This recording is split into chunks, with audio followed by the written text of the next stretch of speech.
నమస్తే welcome to Dhoota media journey of the leader. క్రమశిక్షణ, పట్టుదల, సేవాతత్వానికి ఆయన ఓ నిర్వచనం. సుస్పష్టమైన ప్రణాళిక, దార్శనికత, పాలనా దక్షత, దూరదృష్టికి మార్గదర్శి. The great political management machine.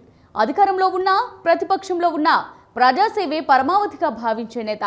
4 దశాబ్దాలకు పైగా సుదీర్ఘ రాజకీయ జీవితంలో ఎన్నో సవాళ్లు, మరెన్నో సంక్షోభాలను ఎదుర్కొని వాటినే అవకాశాలుగా మలుచుకొని ఎదిగిన రాజకీయ శక్తి.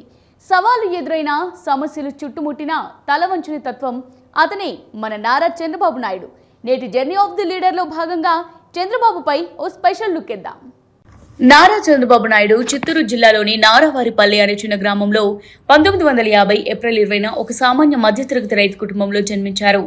తండ్రి ఎన్ ఖర్జూర నాయుడు వ్యవసాయదారుడు, తల్లి గృహిణి.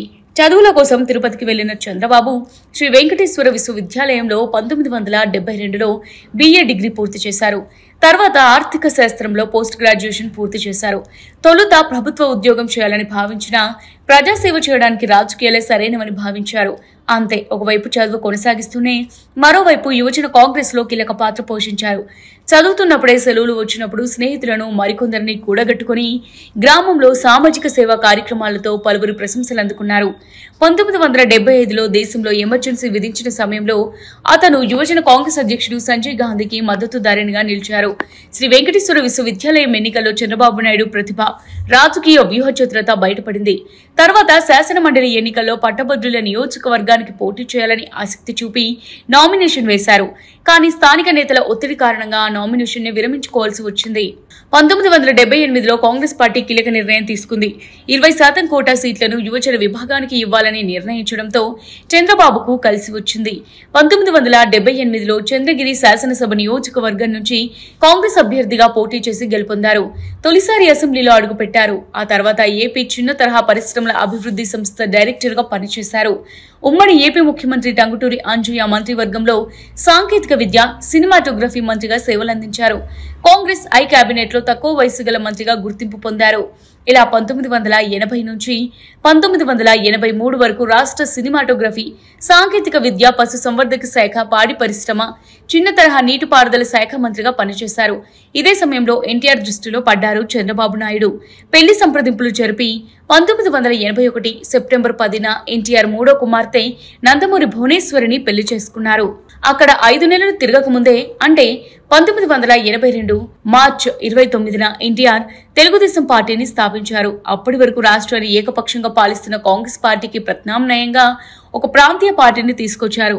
అయితే తెలుగుదేశం పార్టీలో చంద్రబాబు చేరలేదు. పైగా పార్టీ ఆదేశిస్తే మామపై పోటీకి సిద్ధమంటూ సంచలన ప్రకటన చేశారు. 1983లో జరిగిన అసెంబ్లీ ఎన్నికల్లో టీడీపీ అత్యధిక సీట్లు కైవసం చేసుకుంది. పార్టీ పెట్టిన 9 నెలల్లోనే ప్రభుత్వాన్ని ఏర్పరిచి అందరినీ ఆశ్చర్యపరిచింది. చంద్రబాబు కూడా టీడీపీ అభ్యర్థి మేడసాని వెంకటరామనాయుడు చేతిలో ఓటమి పాలయ్యారు. తర్వాత టీడీపీలో చేరారు. తర్వాతి కాలంలో టీడీపీలో ఉన్నత స్థాయికి ఎదిగి సంచలనాలకు కేంద్ర బిందువుగా మారారు. 1984లో ఎన్టీఆర్ గుండె చికిత్స కోసం అమెరికాకు వెళ్లినప్పుడు నాదెండ్ల భాస్కర్ రావు కాంగ్రెస్ తో చేతులు కలిపి కొంతమంది శాసనసభ్యులను తన వైపు తిప్పుకొని అడ్డదారిలో అధికారాన్ని చేజిక్కించుకున్నారు. ఈ ఉపద్రవాన్ని తిప్పికొట్టడానికి చంద్రబాబు రంగప్రవేశం చేశారు. 1984 ఆగస్టు 16న నాదెండ్ల భాస్కర్ రావు తన మద్దతుదారులతో పాటు అప్పటి రాష్ట్ర గవర్నర్ అయిన రామ్లాల్ ను కలిసి పార్టీలో రామారావు మద్దతు కోల్పోయాడని, పార్టీ మద్దతు తనకే ఉందని, ప్రధాని ఇందిరాగాంధీ సహకారంతో ముఖ్యమంత్రి అయ్యాడు. గవర్నర్ అతనికి అసెంబ్లీలో మద్దతు నిరూపించుకోవడానికి 1 నెల రోజులు గడువిచ్చారు. ఆ సందర్భంలో చంద్రబాబు టీడీపీ ఎమ్మెల్యేలతో రాష్ట్రపతి ఎదుట పెరేడ్ నిర్వహించి రాజకీయ చిత్రతను ప్రదర్శించారు.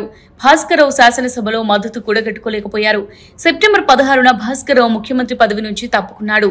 31 రోజుల తర్వాత ఎన్టీఆర్ తిరిగి సీఎం పదవిని అధిష్ఠించారు. చంద్రబాబు యుక్తికి ఆకర్షితులైన ఎన్టీఆర్ చంద్రబాబు నాయుడుకి టీడీపీ ప్రధాన కార్యదర్శి పదవిని కట్టుబెట్టారు.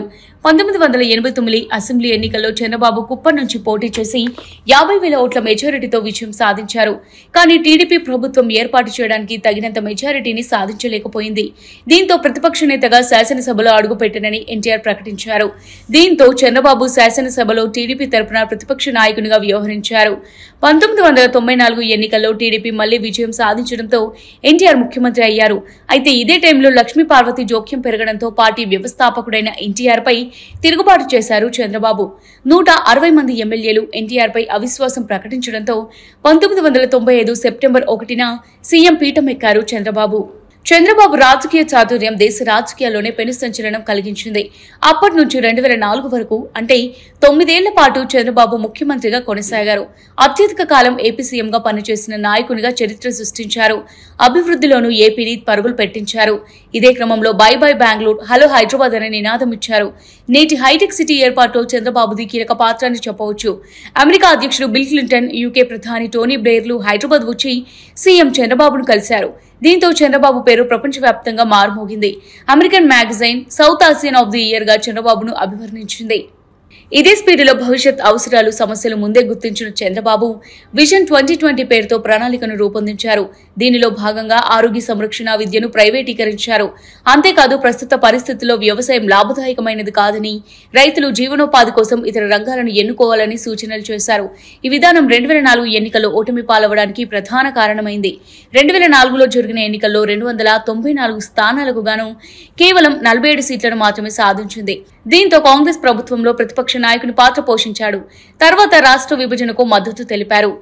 2014 నవ్యాంధ్రప్రదేశ్లో జరిగిన ఎన్నికల్లో బీజేపీ, జనసేన పార్టీలతో కలిసి పోటీ చేశారు. 175 స్థానాలకు 102 స్థానాలను కైవసం చేసుకున్నారు. ప్రభుత్వాన్ని ఏర్పాటు చేశారు. ఏపీ రాజధానిగా అమరావతిని ప్రకటించారు. కానీ 2019లో జరిగిన సార్వత్రిక ఎన్నికల్లో వైసీపీ చేతిలో ఓడిపోయారు. కేవలం 23 అసెంబ్లీ స్థానాలకే టీడీపీ పరిమితమైంది. గతేడాది స్కిల్ డెవలప్మెంట్ కుంభకోణం కేసులో చంద్రబాబు జైలుకు వెళ్లాల్సి వచ్చింది.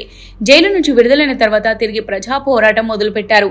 2024 సార్వత్రిక ఎన్నికలపై పూర్తిగా ఫోకస్ పెంచిన చంద్రబాబు నాయుడు జనసేన, బీజేపీతో కూటమిగా జతకట్టారు. వైసీపీ ప్రభుత్వాన్ని టార్గెట్ చేసి విమర్శల దాడిని ఎక్కుపెట్టారు. ముఖ్యంగా ల్యాండ్ టైటిలింగ్ యాక్ట్ ప్రచారాన్ని ప్రజల్లోకి బాగా తీసుకెళ్లారు. ప్రభుత్వ అవినీతిని ఎండగట్టారు. అంతేకాదు టీడీపీ బలానికి జనసేన పవర్ తోడు కావడంతో చరిత్రను తిరగరాసేలా రికార్డు విజయాన్ని అందుకున్నారు. తాజాగా విడుదలైన అసెంబ్లీ ఎన్నికల ఫలితాల్లో అధికార వైసీపీకి ఊహించని షాక్ ఇచ్చారు. ప్రభుత్వ ఏర్పాటుకు అవసరమయ్యే 88 స్థానాల కంటే దాదాపు డబుల్ స్థానాలు సాధించారు. మొత్తం 175 స్థానాలకు గాను టీడీపీ 135 స్థానాలు గెలుపొందగా కూటమితో కలిసి 164 స్థానాల్లో విజయ దుందుబి మోగించారు. దీంతో తన చాణక్య నీతి మరోసారి చాటుకున్నారు చంద్రబాబు. ఆంధ్రప్రదేశ్ 3వ సీఎంగా మే 9న ప్రమాణ స్వీకారం చేయబోతున్నారు. ఏపీ ప్రజలకు చంద్రబాబు మరింత మెరుగైన పాలన అందించాలని ఆశిస్తూ నేటి జర్నీ ఆఫ్ ది లీడర్ లో స్మాల్ బ్రేక్ తీసుకుందాం. ఇది వాళ్ళ జర్నీ ఆఫ్ ది లీడర్. మరో లీడర్ ప్రస్థానంతో మళ్ళీ కలుద్దాం. కీప్ వాచింగ్ దూత మీడియా.